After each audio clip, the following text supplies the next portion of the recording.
Alrighty, folks, it is almost spooky season. It is the end of September, and there is quite a bit of spookiness flying around the CMMC rule, the CMMC ecosystem. The boogeyman is out there.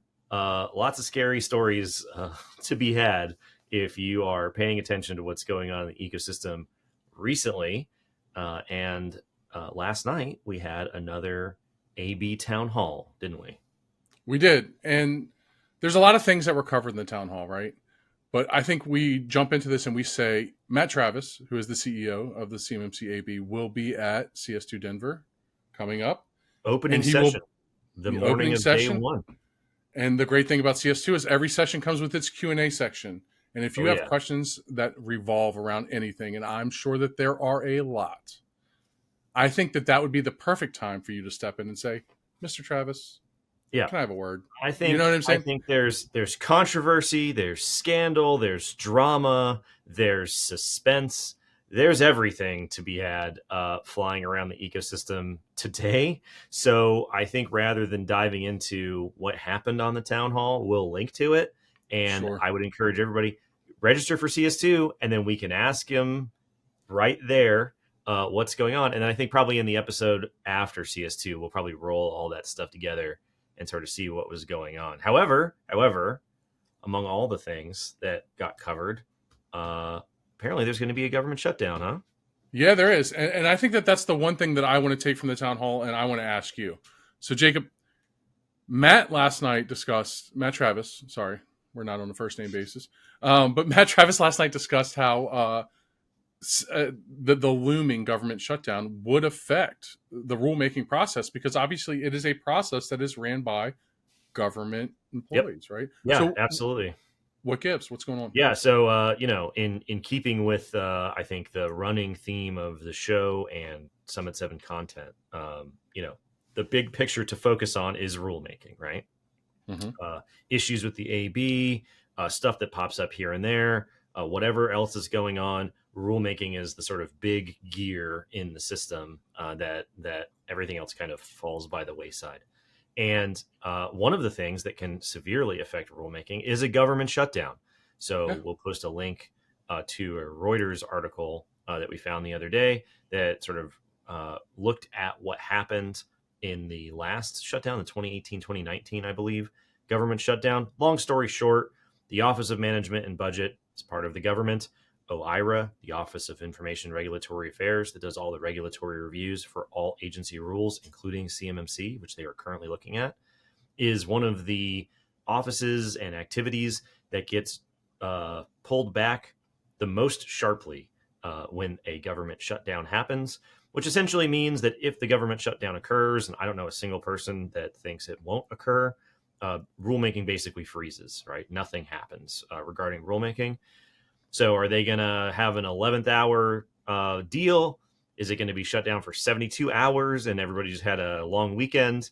Is this, going to go on for some period of time? We don't know. But shutting down any complicated system is, can take a while. And then turning that complicated system back on can take a while. So it's unwelcome and it's unhelpful. And depending on how long the shutdown is, that would probably push our expected date of a published rule past the end of October. Currently, based off historical averages, since it was submitted in July, we would expect to see a published rule end of October. With the shutdown, that could go into closer to the holidays. Ideally, it's published before the holidays so we can all see it. Merry Christmas, everybody. But we're just going to have to see how long the shutdown happens. But yeah, nothing good happens with the government shutdown. I think I posted about this the other day. It's very annoying to hear Congress talk a big game about, wanting better cybersecurity, and there's executive orders about cybersecurity and this and that. And then when years go by and finally the machinery of government has their rule with OIRA to be pushed out and the process can get started, we just shut the whole operation down. So, maybe we should have I think I posted, I was like, every time the government talks a big game about cybersecurity, they should put $1 in the jar so they can fund the team at OIRA to continue doing regulatory review while they all shut it down. So yeah, government shutdown is going to add a wrench in the gears of the rulemaking timeline. it will delay it some amount of time, but hopefully not too much time. Hopefully we still get something this side of the calendar year. So I know you way back when your beard just barely extended past your chin. And when I knew you then, you said, I'm going on a sabbatical. I'm going to take a vacation. You disappeared. You went in a cave. You came out and you told us every trend in rulemaking pretty much over the past 100 years, to include when presidential elections affect rulemaking timelines or when other and major events affect rulemaking timelines. And we missed the opportunity because we didn't cover when government shutdowns, which are a very common occurrence, surprisingly. Yeah, well, now that I think about it, right? When we went back and looked, so we went back and looked at every, we looked back at how long it takes to IRA when they receive a rule to review the rule and then subsequently have that rule get published. So since we went back and looked at every DoD rule since 2009, that would include government shutdowns. I'd have to go back and look at the data and see how long that specifically was. However, on average, right, we're still within that time frame. OIRA still does have their 90-day limit, according to the executive order, which works out to roughly 66 business days on average as it actually plays out. So, will it delay it? Yes. Will it delay it months? Probably not, right? It's probably, you're talking, weeks, if anything. That rulemaking process and regulatory review has already been up and running now since July. So it's not like they just got it and then the government is shutting down before they can get started, which is encouraging, but yeah, not very helpful. Yeah, and so that topic isn't necessarily why we've gathered you all here today, right? Why we've gathered you all here today, right, is to celebrate. It's an anniversary. Yeah, well, it's the season of spookiness, the season of anniversaries. We're about to turn 1, and the CMMC first rule, right, is about to turn what, 3? Yeah. So let's see. So people will probably be hearing this on the 28th, and on the 29th of September of, let's see, it would have been 2020, the CMMC rule, the infamous CMMC rule, was published as an interim final year rule. 3 years ago, essentially today, by the time you're listening to this, effectively, 3 years ago this month. 3 years have gone by since the government, we've all learned a lot about the difference between proposed rules and interim final rules. 3 years have gone by since the government, since OIRA, determined that there was a sufficient basis to issue an interim final rule to assess the implementation of 800-171 requirements pursuant to DFARS Clause 7012. An interim final rule is a big deal. Interim final rules are very rare. As we know, the big debate currently is, will this CMMC program rule be interim, final, or proposed?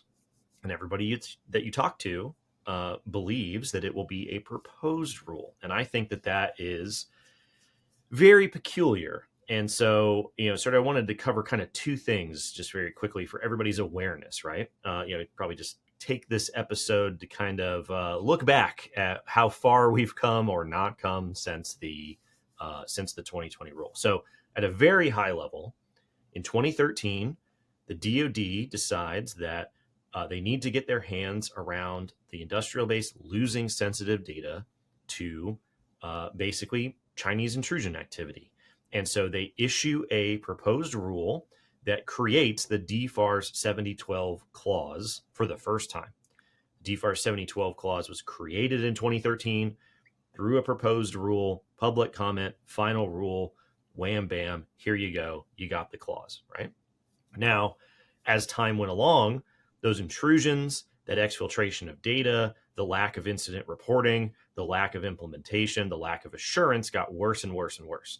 So then in 2016, primarily after the hack of OPM and everybody's clearance data, in conjunction with the in parallel CUI program that had gotten up and running, they issued an interim final rule to revise DFARS 7012. And at that point, the requirements, instead of pointing to 853, they point to 800-171. They add paragraphs C through G, incident reporting, data retention, DoD access after an incident, things like that. And so as a result, they revised DFARS 7012 basically to the form of the clause that we know today. The version of DFARS 7012 that everybody has in their clause is the version that was revised in 2016. It was an interim final rule because the DoD said, we need better requirements. We need better access in the event of an incident. We need better incident reporting. We need more stuff to be done because the threat landscape has gotten worse. A sufficient justification for an interim final rule in the name of national security made it all the way through the Pentagon, made it all the way through OIRA, and it was subsequently published. So we went regular rule 2013, interim final rule 2016. A couple years go by, and it's very obvious that nothing's getting any better, right? Some initial DoD assessments show that contractors aren't implementing their requirements. The DoD IG finds out that contractors aren't implementing their requirements.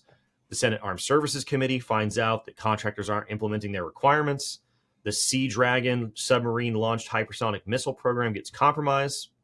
The Senate and House Armed Services Committee get ultra pissed, and that causes them to direct the DoD to start the Protecting Critical Technology Task Force, headed up by General Mattis himself. And they put a provision in the FY20 NDAA that says you're going to create a program via rulemaking that makes a requirement to hold contractors accountable for implementing their requirements. Pretty cut and dry. You had the requirements in 2016. Nobody implemented the requirements. We have no assurance that they're implemented. Stuff's crazy out here. We're going to come and verify that they're implemented. That is a sufficient case for another interim final rule that we get in 2020. So we went normal rule, if you will, in 2013. Stuff gets worse, interim final rule in 2016. Stuff gets worse, interim final rule in 2020. Here we are 3 years later, and that begs the question, has anything gotten better or has it gotten worse? And that would sort of at a high level make you think if it's gotten worse still, we would probably be able to extend that national security justification for an interim final rule for the CMMC program.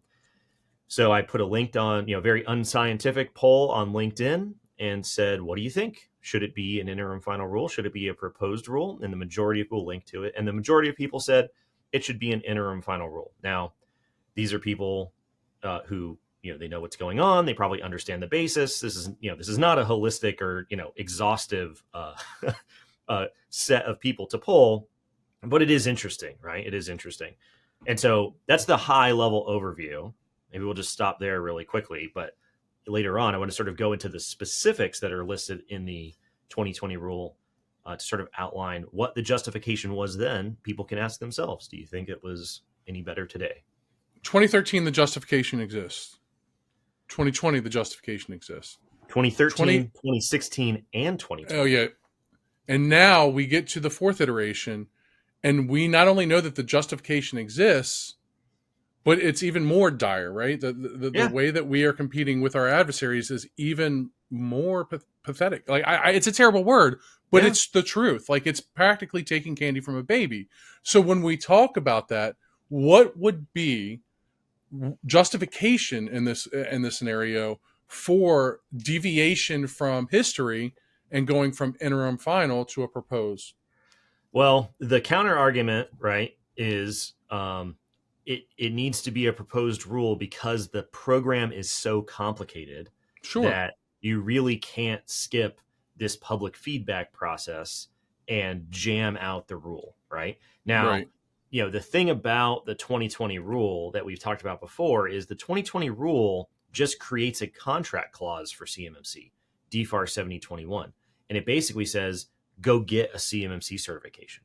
And as we've talked about, the entire reason why there's another rule in the system is that the tenets and the details of how the program actually works weren't written down anywhere because the government was freaking out because no one's implementing the requirements and everything is getting worse. They were like, whatever, just go get an assessment. Just go prove that you're doing something. Go do something as fast as possible.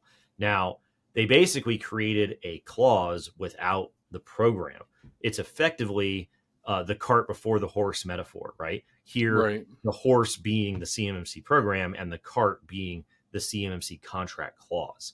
So we had to start all over again, basically, and backfill this program via rulemaking. So the justification for the increased requirements in 2016, interim final. The justification for the clause to verify those requirements when we know they're going unimplemented, interim final. The rule that documents the tenets of the program, proposed, allegedly, which makes no sense if you're looking at it from this OIRA's own national security criterion, if you will, right? The lens that they looked at all the previous rules for would clearly indicate to you that it should be interim final. So, you would just look at these really quick.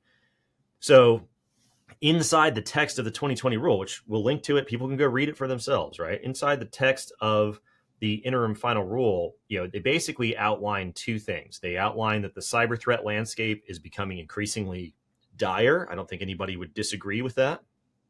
And they outline the fact that contractors were not implementing long-standing cybersecurity requirements, which at this point is a well-established fact. We've got that going back DoD reports, industry reports, DIBCAC reports. I mean, you can pick private sector analyses, you can pick DoD analyses. There is no shortage. FCA claims. There is no shortage of proof that the requirements are going unimplemented. So you've got an increasingly bad threat landscape. You've got a stagnant level of implementation, right? That's the justification for the rule. So, and I don't think anybody can argue that, right? Like there's nobody that's going to stand on a hill and say, actually, you guys got it all wrong. Everybody's really doing this. It's just that they're not doing it well. Exactly. It's not being done, and they're not comprehending what needs to be done. Now you could say, and I've said this before, if the threat landscape suddenly was no longer that big of a deal, well, then implementing the requirements isn't as important. But that's not true. And if the implementation of requirements was increasing rapidly, well, then maybe the need for a big assessment program is not as required. But we have not seen either of those two things happen. Threat landscape continues to get worse. Implementation continues to stay in the sub 30%, right? Yeah, we're in 2013. This was a priority. This was an issue. We're 10 years later, and now the threat landscape has completely surpassed this, lapped it around, and now we're talking about adding AI as a potential threat. Well, and as how far behind that power curve are we going to have to beg people to get, right? And as we're going to talk about at CS2 in our session, right? This leads to things like increasingly bad threat landscapes lead to things like 800-172, because now all of a sudden you're like, we can't even get people to implement MFA and logging, and the threat the arms race is getting worse. So now now in order to have some reasonable assurance against some more advanced threats, you got to deal with the extra enhancements in a separate document because we haven't even implemented the first one. That's a longer story that we're going to cover at CS2, but let's just sort of dive into what they have in the 2020 rule. So like we said, requirements have been existing for quite some time. They're unimplemented, threat landscape getting worse. So regarding the requirements in the 2020 rule, this is the DoD's rationale for explaining why they get an interim final rule. They say in 2013, the DoD issued a final DFARS rule that required contractors to implement a select number of security measures from NIST SP 853. That's the rule, the original rule that we talked about that created DFARS 7012 for the first time. They say in 2016, DoD issued an interim DFARS rule requiring contractors that handle CUI on their information systems to transition by December 31st of 2017 to SP 800-171. That's the 2016 rule that we talked about. This is the text contained in the 2020 rule. So when they start talking about the implementation problems, these are the fact that the requirements have existed, right? They're like, we can point to this rule, we can point to that rule, we can link to them in the Federal Register. I mean, we can cite them because they exist, right? So regarding the implementation issues, they say, in 2017, contractors and subcontractors acknowledged implementation rates of 38 to 54% for at least 10 of the 110 requirements in SP 800-171. They linked to an NDIA report. In 2018, 36% of contractors indicated a lack of awareness of the DFARS Clause 7012, and 45% of contractors acknowledged not having even read SP 800-171. The deadline was the end of 2017, right? In 2019, contractors rated their level of preparedness for a DCMA standard assessment of contractor implementation of 800-171 at 56%, 2 years after the deadline. And then in 2019, the DoD Inspector General found that DoD contractors did not consistently implement mandated system security requirements for safeguarding CUI, and they recommended that DoD take immediate steps to assess a contractor's ability to protect this information.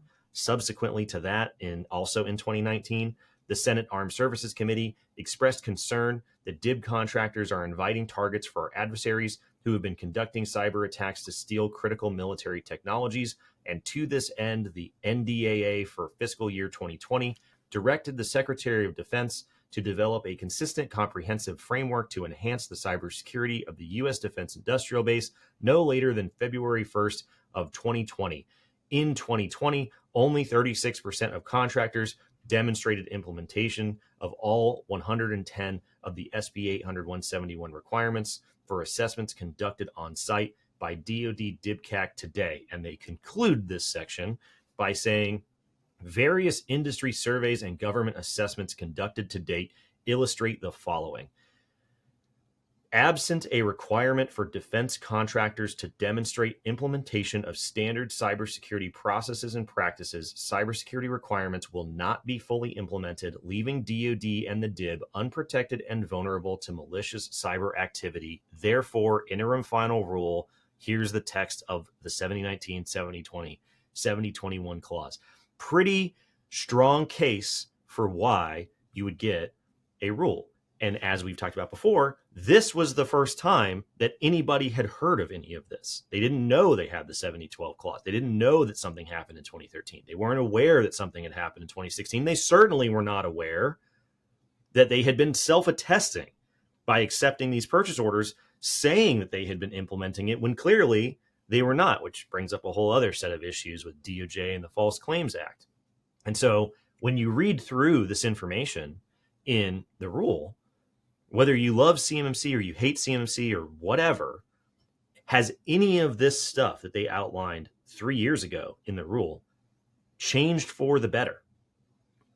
No, actually, let's nerd out for a second, okay? Let's do it. And I'm talking broadly. I'm not talking about the people listening to the show that have implemented their requirements. A lot of the people listening to the show are going to, they're already picking up what the DoD is putting down a long time ago.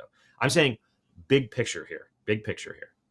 So Microsoft's Digital Defense Report reported that 75% of advanced threats are successful. And this is saying that DIB contractors are inviting targets, and adversaries have accepted the invitation because at a clip of 4,000 attacks on a daily basis, 4,000 average attacks on a daily basis, 45% of those attacks are targeted on the United States where the DIB contractors reside. So now we're down to 2,000. And 85% of those total targeted attacks are focused on government industries or contracting industries that make up the defense industrial base. Things like education, IT support, health, non-government organizations, government contractors, right? And so now that is advanced threat statistics. And we're begging about basic controls that are at a 36% implementation rate. And you are a sitting duck with if you've tried or attempted to do these basic protections, right? Yeah, it's one of those things that comes up where people are like, well, 800-171 doesn't do a very good job against advanced threats. And it just reminds me of like the famous NFL press conference where I'm like, playoffs, yeah. We don't have logging turned on. In playoffs, MFA is still like the number one thing that DIBCAC finds that isn't implemented. And it's the number one thing that the government is out there recommending that you do. It's always the number one recommendation. And just like the rule says, right? And I sometimes wish that, I a lot of times wish that the DoD, when they were addressing industry, sort of took the kid gloves off with their normal webinar rhetoric, and they spoke to people the way they speak to you in the rule. Because in the rule, they're not pulling any punches, right? Because it's in black and white. They don't have to. They're not talking to an audience. There's nothing preventing them from just saying it like it is, and they say it right here. absent a requirement for contractors to demonstrate implementation of these requirements, it will not be fully implemented. Period. There is no more. And so we're waiting on the CMMC program rule, which is the program by which contractors will be assessed to demonstrate their implementation. And I know we're sort of preaching to the choir here, but clearly the national security case for an interim final rule has not lessened over the last 3 years. So the idea that we're going to go through a proposed rule because it's very complicated might be valid, and it might outweigh the national security case. I just like to remind people whenever, I like to remind people whenever I can that if you pull the camera back far enough, stuff's not going well, right? The implementation rates are still bad, regardless of what DIBCAC says, regardless of what DoD says. One of the main things that we hear all the time, DoD is constantly saying, do not wait on the CMMC program rule to start your implementation of 800-171 because they're different rules. And a lot of industry says, I mean, you can ask probably the IT folks who are listening to this podcast what their leadership says. They say, we will start on our implementation once the CMMC rule becomes a thing. And so if the CMMC rule, and I hope that OIRA considers this in their calculus for their decision, if your implementation is the problem and you need to implement those requirements in the name of national security, because we've got the rules that say so, you going with a proposed rule will continue to see a lack of implementation until the rule is final. And so, as we know, if we get a rule published end of October, end of this year with the shutdown, then that means that on average, if it's a proposed rule, DoD takes about 333 days to fully adjudicate all their public comments and then issue their final rule, which on our timeline would put us in the beginning of 2025-ish. So you're basically saying, as OIRA, we know that over the last 10 years, this clear national security problem has only deteriorated, and we've tried twice and found that it's sufficient for interim final status, and we're okay waiting another 12 to 18 months.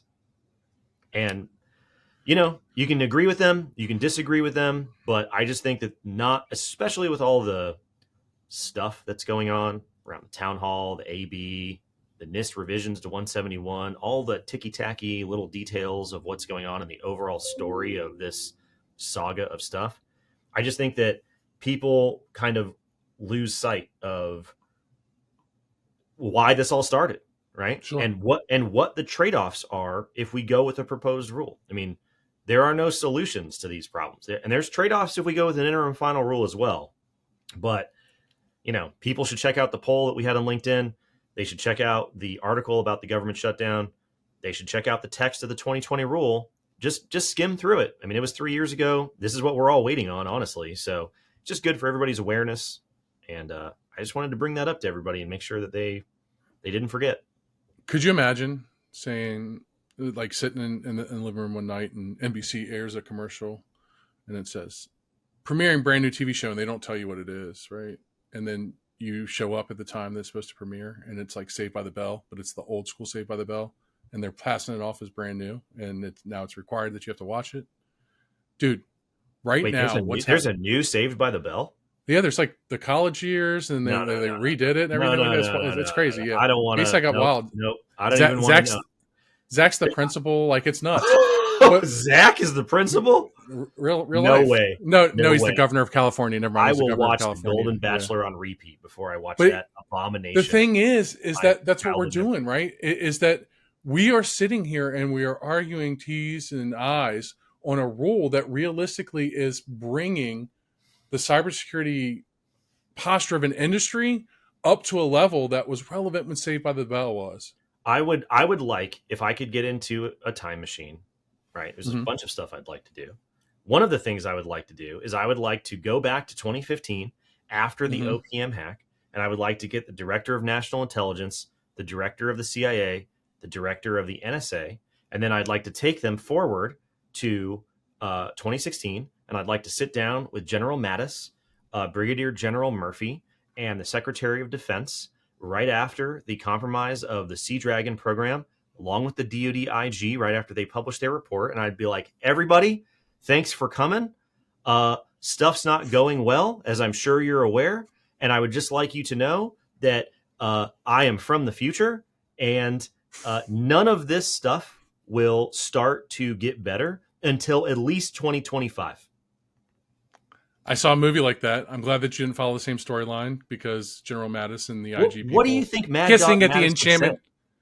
He wouldn't kiss anybody at the Enchantment Under the Sea dance, so the cybersecurity didn't disappear in the future. Like, that's for sure. It would be, that would be absurd to them, right? It would be unbelievable to them if you were to tell them that this would not occur until 2025.